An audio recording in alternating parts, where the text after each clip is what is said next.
Hello बच्चों, क्या हाल चाल। तो बच्चों, मैं उम्मीद करूंगा कि आप सब लोग बहुत ज्यादा बढ़िया होंगे। आप सबका स्वागत है हमारे क्लास 12 इकोनॉमिक्स की फ्री क्लासेस में। ये जो है हमारा लेक्चर नंबर 6 होने वाला है और मैं उम्मीद करूंगा कि आपने पीछे के जो 5 लेक्चर है, लास्ट 5 लेक्चर अच्छे से कंप्लीट कर लिए होंगे। आप उन्हें रिवाइज कर रहे होंगे, अपने नोट्स को साथ के साथ प्रिपेयर करते चल रहे होंगे। और हाँ, अगर आपने वो लेक्चर नहीं देखे हैं तो सबसे पहले लास्ट 5 लेक्चर को कंप्लीट कीजिए, तब इस लेक्चर को कंटिन्यू करना। वरना इस लेक्चर में मैं कुछ जो भी पढ़ाने वाला हूँ वो आपके कुछ भी समझ नहीं आने वाला है। मतलब अगर आप ये लेक्चर पहली बार देख रहे हैं तो एक काम कीजिए, डिस्क्रिप्शन में जाइए, आपको प्लेलिस्ट लिंक मिलेगा। पुराने लेक्चर पहले देखिए एंड देन इस लेक्चर को कंटिन्यू करेगा। ठीक है बच्चे लोग, अब ज्यादा टाइम वेस्ट नहीं करते हैं इंट्रोडक्शन पे, सीधा लेक्चर को स्टार्ट करते हैं। तो बच्चे लोग, लास्ट क्लास में हमने क्या क्या पढ़ लिया था? नेशनल इनकम की डेफिनेशन, डोमेस्टिक इनकम की definition, domestic territory, economic territory क्या होती है, पॉलिटिकल टेरिटरी क्या होती है, ये सब हमने लास्ट क्लास में देख लिया था। और हमने एक टॉपिक और पढ़ा था लास्ट क्लास में कि अगर हमारी इनकम ग्रोस लेवल पे, चाहे वो डोमेस्टिक हो या नेशनल इनकम हो, उसे हम नेट इनकम में कैसे कन्वर्ट कर सकते हैं। या फिर अगर हमारी नेट इनकम है, चाहे डोमेस्टिक हो या नेशनल हो, उसे ग्रोस इनकम में कैसे कन्वर्ट कर सकते हैं। तो वो हमने लास्ट क्लास में देखा था। अब उससे आगे के टॉपिक्स को हम आज की क्लास में कवर करने वाले हैं। ठीक है, तो जो आज हमारा सबसे पहला टॉपिक होने वाला है कि हमारी जो डोमेस्टिक इनकम हो या नेशनल इनकम हो, ठीक है, उसको निकाल, अगर हम उसे कैलकुलेट कर रहे हैं तो उसकी जो प्राइस होगी, क्योंकि हम देखो, अगर हमारी जो भी इनकम है, हम उसे प्रेजेंट कैसे करते हैं, प्रोडक्ट के रूप में करते हैं, डोमेस्टिक प्रोडक्ट या नेशनल प्रोडक्ट, क्योंकि अल्टीमेटली प्रोडक्ट ही जाके हमारी इनकम में कन्वर्ट होगा। तो वो जो प्रोडक्ट है वो मार्केट में किसी ना किसी प्राइस पे बिकेगा, है ना, उसे किसी ना किसी प्राइस पे बेचा जाएगा। अब वो जो प्राइस होती है ना, वो दो तरह की प्राइस हो सकती है, एक होगा फैक्टर कॉस्ट, एक होगा मार्केट प्राइस। अब हमें ये देखना होगा कि हमारी जो इनकम है, मार्केट प्राइस है तो क्या होगा, मार्केट प्राइस नहीं है तो क्या होगा, और अगर हमें मार्केट प्राइस से फैक्टर कॉस्ट पे जाना है तो क्या होगा। ठीक है, अभी आपके कुछ समझ नहीं आया होगा, एक बार टॉपिक को स्टार्ट करते हैं, फिर आपके सारी चीजें समझ आ जाएंगी। तो देखो, डोमेस्टिक या national product at market price और फैक्टर कॉस्ट, यानी कि अगर आप डोमेस्टिक प्रोडक्ट निकालो या नेशनल प्रोडक्ट निकालो, इन दोनों को निकालने के लिए आपके पास दो तरह की प्राइस होगी, एक होगा मार्केट प्राइस, एक होगा फैक्टर कॉस्ट। अब मार्केट प्राइस ना वो प्राइस होती है, एक ऐसी प्राइस जिसके अंदर इनडायरेक्ट टैक्स और सब्सिडी इंक्लूड होते हैं। इनडायरेक्ट टैक्स मतलब क्या होता है, जीएसटी एक तरह से, ठीक है। एंड सब्सिडी क्या होता है, गवर्नमेंट ने कोई सब्सिडी आपको प्रोवाइड करा दी तो वो क्या होगा, सब्सिडी। मतलब अगर प्रोडक्ट की प्राइस में इनडायरेक्ट टैक्स और सब्सिडी की एडजस्टमेंट हो रही है तो मतलब वो मार्केट प्राइस है। अगर इनडायरेक्ट टैक्स और सब्सिडी की एडजस्टमेंट नहीं हो रही तो मतलब हमारा जो प्रोडक्ट है वो फैक्टर कॉस्ट पे है। अभी आपको ये सारी चीजें इतनी ज्यादा समझ नहीं आई होगी, एक बार इसे रीड करते हैं, फिर इसका एक मैं आपको एग्जांपल बनवाता हूँ, तब आपको ये सारी चीजें अच्छे से समझ आ जाएंगी। इतना क्लियर हुआ? देखो, मार्केट प्राइस क्या होती है, is that price which include indirect tax and subsidy, यानी कि ऐसी प्राइस जिसके अंदर इनडायरेक्ट टैक्स और सब्सिडी इंक्लूड होते हैं। And factor cost is that cost which in which indirect tax and subsidy are not included, और जिसमें कि फैक्टर कॉस्ट क्या होती है, जिसके अंदर सब्सिडी और इनडायरेक्ट टैक्स इंक्लूड नहीं होते। ठीक है बच्चे लोग, अब देखो इसके ऊपर ना मैं आपको एक एग्जांपल बना के दिखाता हूँ, तब ना ये चीज आपको ज्यादा अच्छे से समझ आ जाएगी। फॉर एग्जांपल ना, और हाँ, जो भी मैं नंबर लूंगा वो क्या होंगे, उसका रियलिटी से कोई लेना देना नहीं होगा, बस मैं समझाने के तौर पे जो है वो नंबर्स लेने वाला हूँ। तो अपनी कैलकुलेशन मत लगाना कि यार ये कैसे है ये कैसे है, ठीक है, सुनते रहना। अब देखो, फॉर एग्जाम्पल मेरे पास ना कोई प्रोडक्ट मैं बनाता हूँ जिसकी मुझे कॉस्ट, प्रोडक्शन कॉस्ट 100 रुपीज आती है। ये मैं एग्जांपल के लिए बना रहा हूँ, ठीक है, 100 रुपीज मेरी प्रोडक्शन कॉस्ट आती है। मैंने इसमें क्या करा, अपना प्रॉफिट ऐड करा, मान के चलते हैं 20 रुपीज का। तो अब एक चीज बताओ, हमारा ये जो प्रोडक्ट है वो कितने का हुआ, 120 का। मतलब मार्केट से मुझे, मैंने जो भी अपना प्रोडक्ट सेल करूंगा उसके बदले में कितना पैसा मिलेगा, 120 मिलेगा। तो ये क्या होगी, फैक्टर कॉस्ट, क्योंकि मार्केट में मेरे पास, मार्केट से मेरे पास प्रोडक्ट को सेल करके 120 रुपीज आएंगे, और वो 120 रुपीज से मैं अपने फैक्टर ऑफ प्रोडक्शन जो मैंने हायर करे होंगे हाउस होल्ड से, उसको पे करूंगा। तो इसीलिए ये क्या होगी हमारी फैक्टर कॉस्ट। पहले भी यहां तक आपको समझ आया कि ये फैक्टर कॉस्ट क्या होता है। अब एक चीज देखना, अब आपको पता होगा कि मार्केट में ना 120 का ही प्रोडक्ट नहीं बिकेगा टेक्निकली, इसमें क्या होगा, जीएसटी इंक्लूड होगा, जिसको टेक्निकल टर्म्स में इनडायरेक्ट टैक्स बोल देते हैं, ठीक है। इसके अंदर इनडायरेक्ट टैक्स इंक्लूड होगा। तो इसमें क्या करते हैं ना, फर्स्ट ऐड कर देते हैं आईडीटी, आईडीटी, इनडायरेक्ट टैक्स, ठीक है। मान के चलते हैं हमारा जो इनडायरेक्ट टैक्स था, ठीक है, वो कितना था, फॉर एग्जाम्पल मान के 10 रुपए लेते हैं, हमारा 10 रुपए का आईडीटी, इनडायरेक्ट टैक्स यानी कि जीएसटी लग रहा है। अब यानी कि इसके अंदर जीएसटी का कंपोनेंट इंक्लूड हो गया, ठीक है, अगर टैक्स इंक्लूड हो गया तो अब ये होगा मार्केट प्राइस, क्योंकि मार्केट प्राइस मतलब क्या है कि जो भी प्रोडक्ट मार्केट में बिकेगा उसके अंदर टैक्स इंक्लूड होगा ही होगा। तो ये क्या होगा, हमारा मार्केट प्राइस। अगर हमने अगर टैक्स इंक्लूड करा तो हमारा जो प्रोडक्ट है वो कितने का हो गया होगा, कितने का हो गया होगा, यहाँ पे अगर हम देखेंगे तो 130 का हो गया होगा। ठीक है, तो ये क्या होगा, हमारा मार्केट प्राइस, जिसके अंदर टैक्स का एलिमेंट इंक्लूड है। और वही तो हमने देखा था, मार्केट प्राइस क्या है, एक ऐसी प्राइस जो इंक्लूड करती है इनडायरेक्ट टैक्स, कि मार्केट प्राइस में इनडायरेक्ट टैक्स इंक्लूड होगा। बट यहाँ पे ना सब्सिडी भी तो था, यानी कि सब्सिडी की भी एडजस्टमेंट होगी। अब सब्सिडी क्या होता है, गवर्नमेंट काफी बार प्रोडक्शन करने पे ना हमें कुछ सब्सिडी प्रोवाइड करा देती है कि यार आपकी कॉस्ट ज्यादा आ रही है, एक काम करो हमारी हमसे थोड़ा पैसा ले लो ताकि आपकी कॉस्ट कम हो जाए। फॉर एग्जाम्पल मुझे कोई प्रोडक्ट बनाने में 10 रुपए लगते हैं, गवर्नमेंट ने मुझे 2 रुपए की सब्सिडी दे दी, तो मतलब अब मेरे लिए वो प्रोडक्ट कितने का बना, कितने का पड़ा, मुझे 8 रुपए का पड़ा। तो ये क्या हो गया, सब्सिडी हो गई। फॉर एग्जाम्पल अब इसी एग्जाम्पल में ना हम आगे चलते हैं कि गवर्नमेंट ने क्या करा, हमें subsidy they the, subsidy they the. For example मान के चलते हैं 5 रुपए की, तो हम यहाँ क्या करेंगे, 5 रुपए माइनस कर देंगे, क्योंकि गवर्नमेंट से हमें 5 रुपए वापस आ गए। तो फाइनल जो प्रोडक्ट होगा हमारा, अब वो 130 नहीं होगा, हमारी जो मार्केट प्राइस होगी वो कितने की होगी, 125 की होगी। तो मतलब हमारी फैक्टर कॉस्ट क्या होती है, एक ऐसी कॉस्ट जिसके अंदर इनडायरेक्ट टैक्स और सब्सिडी इंक्लूड नहीं होते। मार्केट प्राइस क्या होती है, एक ऐसी कॉस्ट जिसके अंदर इनडायरेक्ट टैक्स और सब्सिडी इंक्लूड होते हैं, मतलब इनडायरेक्ट टैक्स और सब्सिडी की अगर कुछ एडजस्टमेंट होनी है तो वो एडजस्टमेंट पहले से ही हो चुकी होगी। अब ये वाली लाइन एक बार दोबारा पढ़ना, market price is that price which include indirect tax and subsidies. Factor cost क्या है, एक ऐसी कॉस्ट जो ये दोनों को इंक्लूड ही नहीं करती। अब आपको ये एग्जांपल की मदद से अच्छे से समझ आ गया होगा, अपनी कॉपी में इसके साथ साथ ये एग्जांपल भी ड्रॉ करना, ठीक है, मतलब नोट करना। अब एक चीज देखो, अगर देयरफॉर अगर मेरे पास एमपी यानी कि मार्केट प्राइस शॉर्ट फॉर्म में लिखा है, अगर मुझे मार्केट प्राइस देखा जाए, मार्केट प्राइस क्या क्या इंक्लूड होगा, ये जो मार्केट प्राइस है इसके अंदर क्या क्या इंक्लूड है। सबसे पहले तो एक फैक्टर कॉस्ट इंक्लूड है, ठीक है, फैक्टर कॉस्ट इंक्लूड है, प्लस इसके अंदर क्या इंक्लूड है, नेट इनडायरेक्ट टैक्स।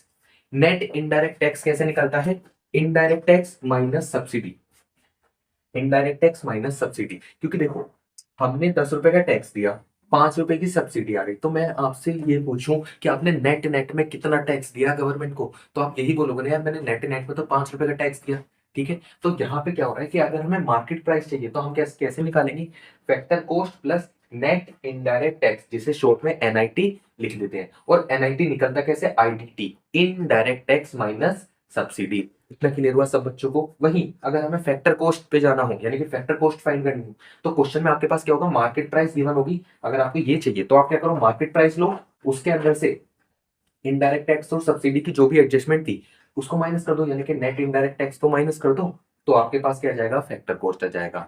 मैं उम्मीद करूंगा कि आपको ये फैक्टर कॉस्ट और मार्केट प्राइस का जो कॉन्सेप्ट है अच्छे से समझ आ गया होगा। ठीक है, मैंने इसमें बहुत ज्यादा टाइम लगाया जरूरत से ज्यादा, ताकि ये चीज आपको समझ आ जाए, क्योंकि ये ना आगे जितने भी नेशनल इनकम के क्वेश्चन आएंगे वहां पे हर जगह इसकी जरूरत पड़ने वाली है। तो ये चीज आपको अच्छे से समझ आनी चाहिए। इतना क्लियर हुआ सब बच्चों को। अब एक एक चीज यहाँ पे छोटी सी और मैं आपको बताना चाहूंगा, एनआईटी, नेट इनडायरेक्ट टैक्स, यहाँ पे ध्यान देना, इनडायरेक्ट टैक्स की बात हो रही है। हमारे जो टैक्स होते हैं ना वो दो तरह के होते हैं, एक होता है डायरेक्ट टैक्स, एक होता है इनडायरेक्ट टैक्स।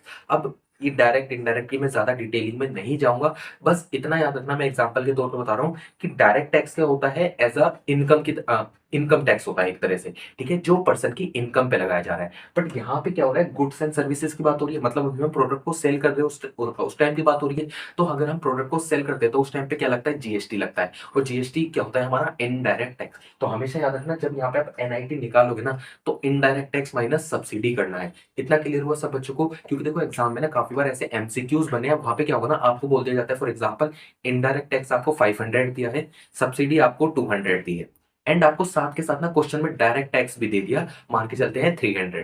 ठीक है, तो बच्चे क्या करते हैं, इनडायरेक्ट टैक्स और डायरेक्ट टैक्स को प्लस कर देते हैं, यहाँ पे टोटल टैक्स लिख देंगे। नहीं भाई, डायरेक्ट टैक्स को कंफ्यूज करने के लिए देंगे, बट रियलिटी में आपको उसको कंसिडर नहीं करना, सिर्फ इनडायरेक्ट टैक्स माइनस सब्सिडी करना है। ठीक है बच्चा लोग, अब मैं उम्मीद करूंगा कि आपको फैक्टर कॉस्ट और मार्केट प्राइस का जो कॉन्सेप्ट है वो अच्छे से समझ आ गया होगा। ठीक है, ये एग्जाम्पल एक बार ड्रॉ कर लेना। ठीक है बच्चा लोग, अब अगर आपको इसमें कुछ भी डाउट है एक बार इसे रिपीट पे देखना, अगर उसके बाद भी डाउट आता है तो आप नीचे कमेंट सेक्शन कमेंट सेक्शन में मुझसे पूछ सकते हैं। ठीक है बच्चे लोग, अब आगे बढ़ते हैं। अब हमारा जो अगला कॉन्सेप्ट आता है वो आता है conversion of domestic income into national income. हमने देखा था हमारे पास दो तरह की इनकम, नेशनल, डोमेस्टिक।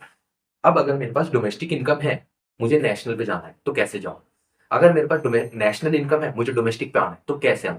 तो उसके लिए देखो, अब ना यहाँ पे एक बार पहले पढ़ते हैं इसे। National income include factor income earn by normal resident only.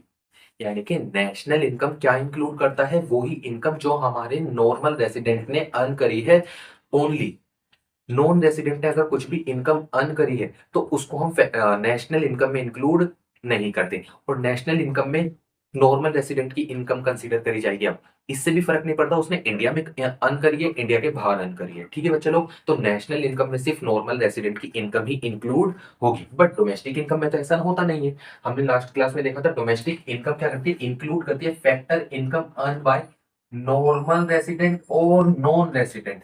यानी कि नॉर्मल रेसिडेंट और नॉन रेसिडेंट दोनों ने जितनी भी इनकम अर्न करी है उसको हम डोमेस्टिक इनकम में इंक्लूड करते हैं। कंडीशन, जो भी फैक्टर इनकम नॉर्मल और नॉन रेसिडेंट ने अर्न करी है वो हमारी विद इन डोमेस्टिक टेरिटरी होनी चाहिए। हमारी डोमेस्टिक टेरिटरी के अंदर अंदर नॉर्मल रेसिडेंट हो, नॉन रेसिडेंट हो, उन्होंने कुछ इनकम अर्न करी है, हम उसे डोमेस्टिक इनकम का पार्ट मान लेंगे। बट अगर कोई भी, but it does not include income earn by normal resident from rest of the world. But domestic income में अगर कोई भी इनकम नॉर्मल रेसिडेंट ने अर्न करी है rest of the world world से, यानी कि नॉर्मल रेसिडेंट है बट उसकी जो भी इनकम है ना वो अदर कंट्रीज से हुई है, इंडिया से नहीं हुई, डोमेस्टिक टेरिटरी के अंदर से नहीं हुई है इनकम, तो उसको हम डोमेस्टिक इनकम में इंक्लूड नहीं करेंगे। इतना क्लियर हुआ सब बच्चों को? अब हमें अगर डोमेस्टिक इनकम से, तब देखो अगर हमें डोमेस्टिक इनकम ये है, नेशनल इनकम ये है, अगर हमें डोमेस्टिक इनकम से नेशनल पे जाना है तो हम कैसे जाएंगे? अब हमेशा याद रखना डोमेस्टिक इनकम ना एक तरह से एक छोटा कॉन्सेप्ट है, क्योंकि ये जो डोमेस्टिक इनकम में जो भी इनकम इंक्लूड होगी वो कौन सी इनकम होगी? जो सिर्फ हमारी डोमेस्टिक टेरिटरी के अंदर है। बट नेशनल इनकम एक बड़ा कॉन्सेप्ट है, ठीक है। अब इसके अंदर कौन कौन सी इनकम इंक्लूड होगी? जो डोमेस्टिक टेरिटरी के अंदर अर्न हुई है नॉर्मल रेसिडेंट द्वारा वो तो होगी, बट नॉर्मल रेसिडेंट ने रेस्ट ऑफ द वर्ल्ड से अगर कोई इनकम जनरेट करी है तो वो भी इंक्लूड होगी। तो इसलिए नेशनल इनकम बड़ा कॉन्सेप्ट, डोमेस्टिक इनकम एक छोटा कॉन्सेप्ट। अब यहाँ पे ना एक चीज देखना, अगर मेरे पास डोमेस्टिक इनकम है, डोमेस्टिक इनकम में कौन कौन सी इनकम? नॉर्मल रेसिडेंट की इनकम, नॉन रेसिडेंट की इनकम। अब अगर मुझे नेशनल इनकम पे जाना है तो कैसे जाऊंगा? अब देखो डोमेस्टिक इनकम है, मुझे नेशनल पे जाना है तो एक काम करूंगा, जो नॉर्मल की रेसिडेंट की इनकम है वो तो रहने दूंगा उसमें, बट जो नॉन रेसिडेंट की इनकम है उसको मैं हटा दूंगा, क्योंकि नेशनल इनकम नॉन रेसिडेंट की इनकम इंक्लूड नहीं करता। वहीं अब डोमेस्टिक इनकम से नॉन रेसिडेंट की इनकम हटा दी, अब मेरे पास ना और भी मुझे इसमें कुछ ऐड करना पड़ सकता है। अगर कोई ऐसा नॉर्मल रेसिडेंट है जिसने क्या कहते हैं रेस्ट ऑफ द वर्ल्ड से कोई भी इनकम अर्न करी है, तो मैं क्या करूंगा, डोमेस्टिक इनकम में वो इनकम इंक्लूड कर दूंगा, तो मेरे पास क्या होगा, टोटल नेशनल इनकम आ जाएगी। हो सकता है अभी ये टॉपिक इतना मैंने तो ओरली समझा दिया, तो हो सकता है समझ ना आया हो। एक बार इक्वेशन की फॉर्म में देखते हैं क्या हुआ क्या, ठीक है। पहले मैं उम्मीद करूंगा कि आपको ये दो डेफिनेशन तो अच्छे से क्लियर हुई होंगी, ठीक है बच्चा लोग। अब यहाँ पे देखो, अगर हमें नेशनल इनकम निकालनी है, अभी मैंने बोला था नेशनल इनकम बड़ा कॉन्सेप्ट, डोमेस्टिक इनकम छोटा कॉन्सेप्ट, तो डोमेस्टिक इनकम में हमें कुछ ना कुछ फेरबदल करना पड़ेगा, तभी हम क्या आएंगे, नेशनल इनकम पे आएंगे। तो देखो नेशनल इनकम चाहिए तो डोमेस्टिक इनकम में हम ऐड करेंगे factor income from abroad. Factor income from abroad मतलब क्या होता है, हमारे जो भी नॉर्मल रेसिडेंट है, हमारे जो कि नॉर्मल रेसिडेंट है, अगर उन्होंने इंडिया के अलावा बाहर किसी कंट्री से कोई भी इनकम अर्न करी है, यार वो लेके तो बाद में इंडिया में ही आएंगे ना, है ना। अगर मैं नॉर्मल रेसिडेंट हूँ, मैंने कुछ इनकम अमेरिका से अर्न करी है, अरे तो मैं वो इनकम अमेरिका में ही थोड़ी रहने दूंगा यार, मैं उसे इंडिया में लाके यूटिलाइज भी तो करूंगा ना। तो मतलब क्या हुआ, अगर फैक्टर इनकम फ्रॉम अब्रोड, मैंने अगर अब्रोड कोई इनकम जनरेट करी है तो वो फ्रॉम अब्रोड इंडिया में आएगी, ठीक है। तो फैक्टर इनकम फ्रॉम अब्रोड को हम क्या करेंगे, ऐड कर देंगे। फैक्टर इनकम फ्रॉम अब्रोड की अब्रोड से इनकम आ रही है तो इसलिए फ्रॉम अब्रोड। अब हमारी कंट्री में कुछ ऐसे भी ऐसा भी तो होगा ना, नॉन रेसिडेंट होंगे, उन्होंने इनकम जनरेट करी होगी, है ना। बट अब नॉन रेसिडेंट की इनकम तो हमारी है नहीं। फॉर एग्जाम्पल कोई अमेरिका के सिटीजन है, उसने इंडिया में कोई इनकम जनरेट करी, अब वो अपनी इनकम को इंडिया में थोड़ी रहने देगा, वो उसे यूटिलाइज करने के लिए इंडिया से बाहर अमेरिका लेके जाएगा। तो हमारे पास क्या होगा, factor income to abroad. To abroad मतलब अब हमारे यहाँ से इनकम बाहर जाएगी, ठीक है। तो हम उसको क्या कर देंगे, माइनस, क्योंकि क्योंकि देखो फैक्टर इनकम टू अब्रोड, यानी कि इंडिया से इनकम बाहर जा रही है, तो यार मतलब वो हमारी इनकम थी ही नहीं। टेक्निकली देखा जाए वो नॉन रेसिडेंट की इनकम थी। फैक्टर इनकम फ्रॉम अब्रोड, बाहर से इनकम इंडिया में आ रही है, मतलब वो इनकम कहीं ना कहीं नॉर्मल रेसिडेंट ने अर्न करी होगी। ठीक है, तो नॉर्मल रेसिडेंट की इनकम को ऐड करा, फैक्टर इनकम टू अब्रोड यानी कि नॉन रेसिडेंट की इनकम को माइनस करा, तो हमारे पास क्या होगा, net factor income from abroad आएगा। Net factor income from abroad मतलब कि नेट नेट में इंडिया के बाहर से इंडिया में इनकम कितनी आई है नॉर्मल रेजिडेंट के द्वारा। इतना क्लियर हुआ सब बच्चों को। तो हम क्या करेंगे, उस इनकम को डोमेस्टिक इनकम में ऐड कर देंगे, तो हमारे पास क्या होगा, नेशनल इनकम निकल के आ जाएगी। अब इसके लिए ना मैं थोड़ी ना नंबरिंग लिख देता हूँ, ताकि आपको एक आइडिया लग जाए। अभी बहुत सारी कंफ्यूजन चल रही होगी, एक बार इसे ना आराम से सुनना दोबारा, एक दो बार सुनोगे, पहली बार में समझ नहीं आएगा, रिपीट पे आपको थोड़ा बहुत अच्छे से पढ़ना पड़ेगा। ठीक है, फॉर एग्जाम्पल मान के चलते हैं डोमेस्टिक इनकम थी हमारे पास 500 करोड़। ठीक है, डोमेस्टिक इनकम 500 करोड़। अब हमारे यहाँ पे क्या हुआ ना, एक कोई नॉर्मल रेसिडेंट था, उसने अमेरिका में कोई इनकम अर्न करी। ठीक है, अब वो इनकम अमेरिका से इंडिया में आई। ठीक है, मान के चलते हैं उसने 200 करोड़ की इनकम करी थी अमेरिका से। अब वो इनकम हमारे यहाँ नॉर्मल रेसिडेंट ने अमेरिका से 200 करोड़ की इनकम करी थी, अब वो अमेरिका से इंडिया में आएगी, तो फैक्टर इनकम फ्रॉम अब्रोड। इतना क्लियर हुआ सब बच्चों को। अब दूसरी चीज, हमारे यहाँ पे ऐसा भी तो हो सकता है कि बाहर के लोगों ने इंडिया में इनकम अर्न करी है, अब वो पैसा कमा के बाहर लेके जाएंगे। ठीक है, यानी कि हमारे यहाँ से फैक्टर इनकम टू अब्रोड, अब अब्रोड पैसा जाएगा। फॉर एग्जाम्पल मान के चलते हैं, ऐसे जो पैसा था वो था 100 करोड़। ठीक है, तो नेशनल इनकम क्या बोलती है, ये आप डोमेस्टिक इनकम लो, उसमें से जो नॉन रेजिडेंट की इनकम है, जो इंडिया से पैसा बाहर जाना है, उसको माइनस करो। और इंडिया के लोगों ने, नॉर्मल रेसिडेंट ने, ठीक है, नॉट ओनली इंडिया के लोग, जो भी हमारे इंडिया के नॉर्मल रेसिडेंट है, उन्होंने अगर अब्रोड कोई भी इनकम अर्न करी है, उसको ऐड करो, तो हमारे पास क्या आ जाएगा, नेशनल इनकम आ जाएगी। और ये जो एडजस्टमेंट है ना, factor income from abroad, factor income to abroad, इसको हम पूरा पूरा नहीं लिख के दिखाते। हम जो एग्जाम में होता है ना, उसे लिख के दिखाते हैं, net factor income from abroad, यानी कि हम नेट में कितना आ रहा है। नेट में कितना देखोगे कि यार हमारे पास ना बाहर से अमेरिका से 200 करोड़ आ रहे हैं, बट यार इंडिया से बाहर 100 करोड़ जा भी तो रहे हैं, तो नेट नेट में कितना आया, 100 करोड़, तो हम उसी को ऐड करेंगे, तो हमारे पास टोटल इनकम कितनी आ जाएगी, 600 करोड़, नेशनल इनकम जो भी कैलकुलेट कैलकुलेट होगी। मैं उम्मीद करूंगा कि आपको इतनी चीजें समझ आई होंगी। थोड़ा कॉम्प्लिकेटेड रहा होगा, एक बार इसे आराम से रिपीट पे सुनिएगा, तो आपको थोड़ी चीजें क्लियर होने लगेंगी। और जैसे जैसे आप ना आगे जाके क्वेश्चंस करोगे, तो ये चीजें ना और भी ज्यादा क्लियर होने लगेगी। अब एक चीज ये ध्यान रखना, जो net factor income from abroad है ना, इसे शॉर्ट में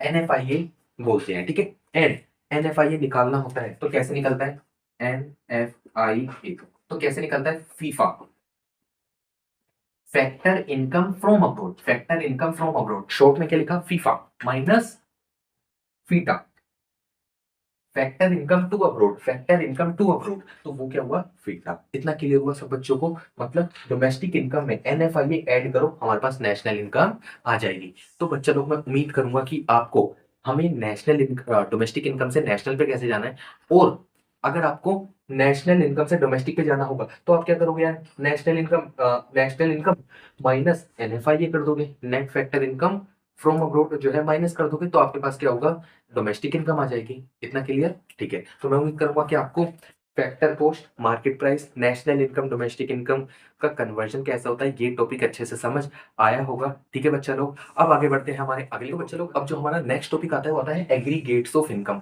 अब एग्रीगेट्स ऑफ इनकम क्या बोलता है कि जो हमारी नेशनल इनकम और डोमेस्टिक इनकम होती है ना, उसको हम डिफरेंट डिफरेंट वे में कैलकुलेट कर सकते हैं। कि अभी हमने देखा था, इनकम हमारी ग्रोस भी हो सकती है, नेट भी हो सकती है। अगर ग्रोस इनकम है, तो हम फिर ये भी देख सकते हैं क्या वो नेशनल है या डोमेस्टिक है।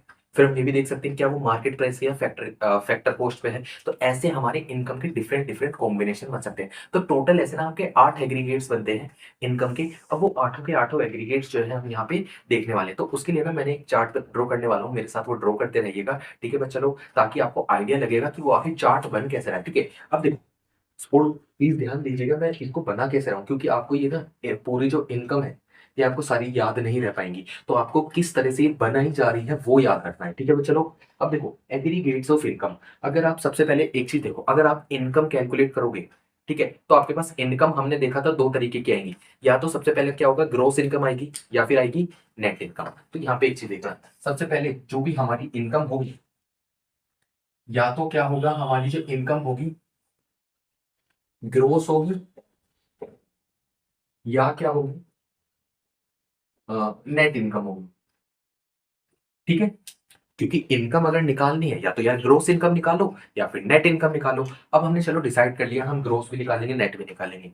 अब हमने ये भी तो देखा था कि हमारी जो इनकम है या तो डोमेस्टिक लेवल पे निकल सकती है या नेशनल लेवल पे निकल सकती है। अगर हम ग्रोस इनकम निकाल रहे हैं, ठीक है, अगर हम ग्रोस इनकम निकाल रहे हैं और हम बात करते हैं किसकी, फॉर एग्जाम्पल नेशनल इनकम,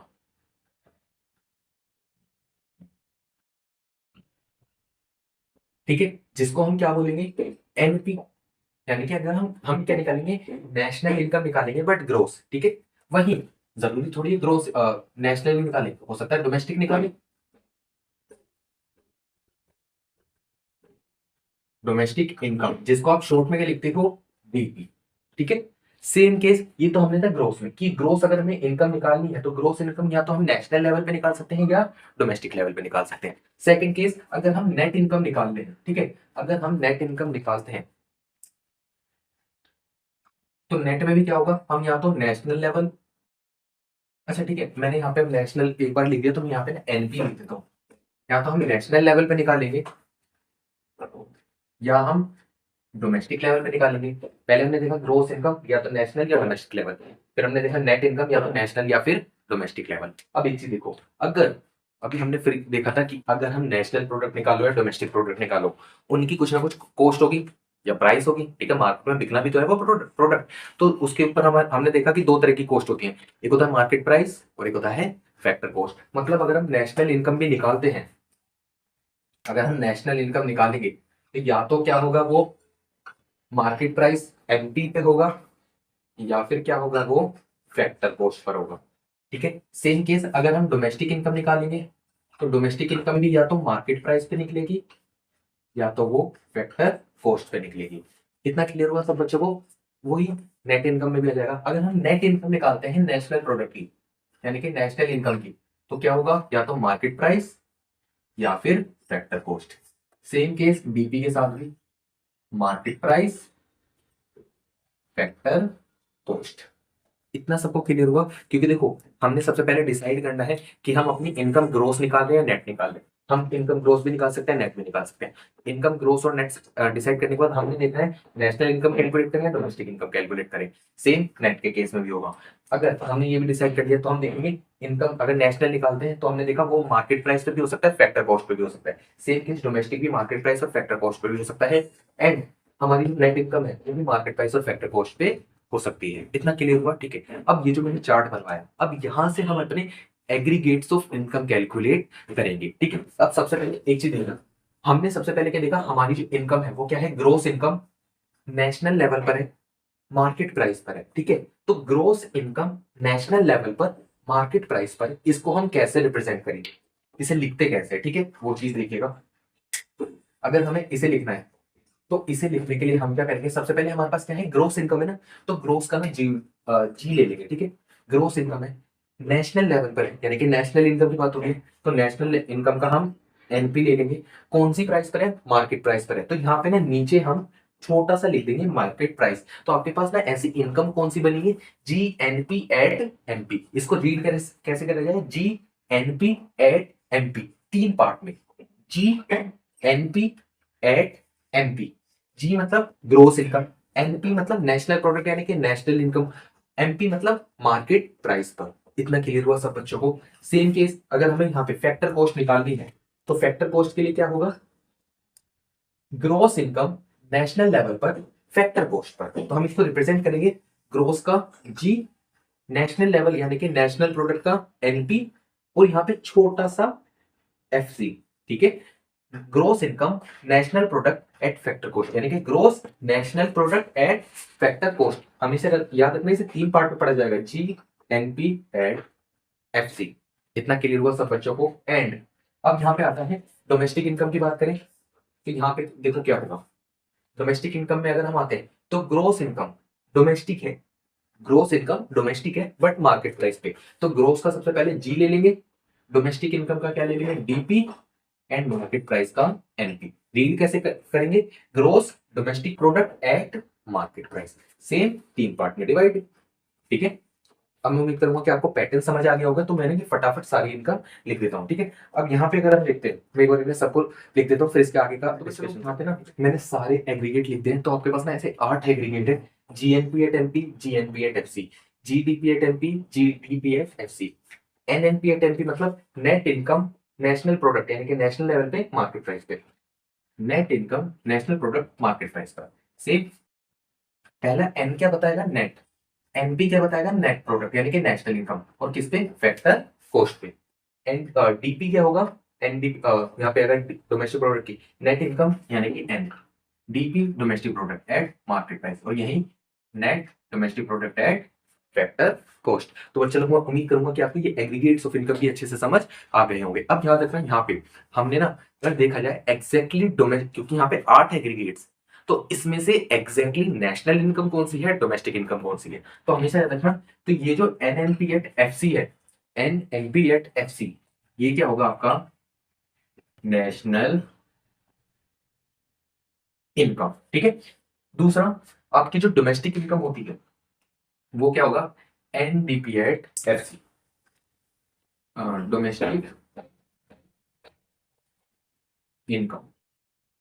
ठीक है, आपको ये 8 एग्रीगेट 8 याद रखने की जरूरत नहीं है, आपको सबसे ज्यादा मेन एनएनपीएटएफसी एनडीपीएटएफसी ही याद करना है। एनएनपीएटएफसी नेशनल इनकम, एनडीपीएटएफसी डोमेस्टिक इनकम। अब इनका रीजन क्या है, देखो अगर हम कोई भी इनकम, नेशनल तो नेशनल इनकम का रीजन देखते हैं, अगर हम कोई भी इनकम निकालते हैं सबसे पहले तो वो नेट पे निकाली जाएगी। ठीक है, हम वैसी बात है, हम ग्रोस इनकम को ग्रोस इनकम कैलकुलेट नहीं करेंगे। अगर हमें एग्जैक्ट कोई भी किसी भी चीज की इमेज देखनी है तो हम नेट इनकम कैलकुलेट करेंगे। तो नेट इनकम एनपी क्या बताएगा, net product at factor coast. अब यहाँ पे हमने कोस्ट जो है फैक्टर कोस्ट क्यों ली, क्योंकि देखो मार्केट प्राइस में क्या होता है, टैक्स इंक्लूड होता है, इनडायरेक्ट टैक्स इंक्लूड होता है, और टैक्स क्या होता है ना, हमारे टैक्स जो है एक तरह से ट्रांसफर इनकम मानी जाती है, बिकॉज गवर्नमेंट उसके लिए कुछ, गवर्नमेंट के लिए तो वो एक तरह से फ्री इनकम हो गई ना, आपको गवर्नमेंट से रिटर्न में कुछ नहीं मिलता टैक्स के लिए। अगर आप टैक्स पे करते हो तो गवर्नमेंट आपको रिटर्न में कुछ भी प्रोवाइड नहीं कराती। ठीक है, हाँ, आप ये जरूर उम्मीद करते हो कि उन पैसे से गवर्नमेंट कंट्री में कुछ ना कुछ आपका क्या कहते हैं इंप्रूवमेंट करेगी, जिससे आपका बेनिफिट होगा, बट डायरेक्टली जब आप टैक्स पे कर रहे हो तो उस टाइम तो आपको कुछ भी रिटर्न में नहीं मिलता ना। तो टैक्स क्या होता है, एक तरह से ट्रांसफर पेमेंट होता है या ट्रांसफर इनकम होता है, इसीलिए उसको हम जो है नेशनल इनकम में इंक्लूड नहीं करते। और इसीलिए यहाँ पे जो नेशनल इनकम निकली है ना, एनएमपीएट फैक्टर कोस्ट पे निकली है, क्योंकि फैक्टर कोस्ट में क्या होता है, टैक्स इंक्लूड नहीं होता। सेम लॉजिक यहाँ लगेगा, नेट इनकम निकालते हैं DP domestic product at factor coast, because tax include नहीं होता। तो लेक्चर हमारा बहुत बड़ा हो गया है आज का। ठीक है, तो इसको और ज्यादा बड़ा नहीं करेंगे, आज के लिए इतना ही रखते हैं। आपको जितना भी मैंने पढ़ाया वो सारी चीजें आप एक बार रिवाइज करिए अच्छे से, कोशिश कीजिए कि उनको एनालाइज करें ताकि आपको चीजें समझ आने लगे। ठीक है, और आपको घर पे एक बार बैठ के ये सारी चीजें ना खुद से रिवाइज करनी पड़ेगी, क्योंकि ये चीजें इतनी ईजी नहीं है, फर्स्ट टाइम अगर पढ़ते हैं तो थोड़ा डिफिकल्ट जाता है। इतना क्लियर हुआ सब बच्चों को। अगर आपको हार्ड लगता है एक बार लेक्चर दोबारा देखिए, उसके बाद भी नहीं समझ आता कमेंट सेक्शन में आप उससे पूछ सकते हैं। इतना क्लियर। और हाँ, नोट्स अपने साथ के साथ प्रिपेयर करते चलिएगा, और अगर आपको लेक्चर अच्छा लगा हो तो अपने दोस्तों के साथ शेयर जरूर कीजिएगा। और आपको सारी चीजें समझ आ रही है, नहीं आ रही है, या मुझे क्या इंप्रूवमेंट करना चाहिए, तो उसका फीडबैक भी प्लीज कमेंट सेक्शन में जरूर दीजिएगा। मैं मिलूंगा आपको सीधा अगले लेक्चर में, तब तक के लिए बाय बाय।